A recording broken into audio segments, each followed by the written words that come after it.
Kain tayo mga ka-followers. Ang ulam ko, pritong siomay, pork siomay, tsaka hotdog. Ito na po yung kakainin ko na hapunan. Ito na po yung kanin. May extra pa ng konting kanin. Ito yung ulam ko. 4 na hotdog. 7 pork siomay. Ito po yung pinirito. So, mga followers, kain na tayo. Tara na. Ito yung mga ulam ng mga mahirap na tao. Ganyan talaga pag isang kain, isang tuka lang. Wala tayong choice. Kailangan natin mabuhay.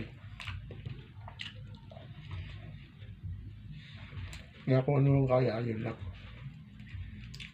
Huwag na tayo maghanap ng iba. Kung ano ulam, yun lang. Kasi sa mga bahal na bilihin ngayon, hindi mo na kailangan ng milk.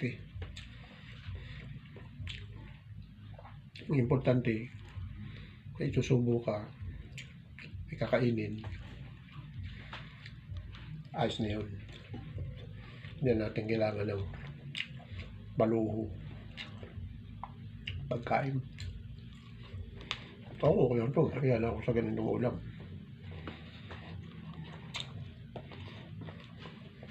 Dapat itong hapunan. Kasi wala tayo pambili. At saka mayroon pang may susubo ka sa pagkanin eh. Pero wala na. Kagaya ng iba. Kagaya mga nakikita natin yan sa mga lansangan. Diba?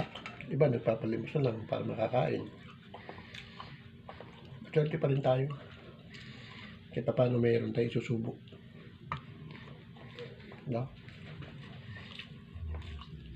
Kaya wala tayo maganap ng all pang masarap. Ay kung ito lang kaya natin bilhin,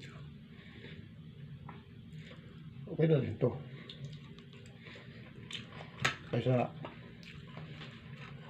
magulam ko ng tuyo tsaka mantika. Alam mo, naranasan naman sa probinsya dati. Mantika ay naluwan ng tuyo.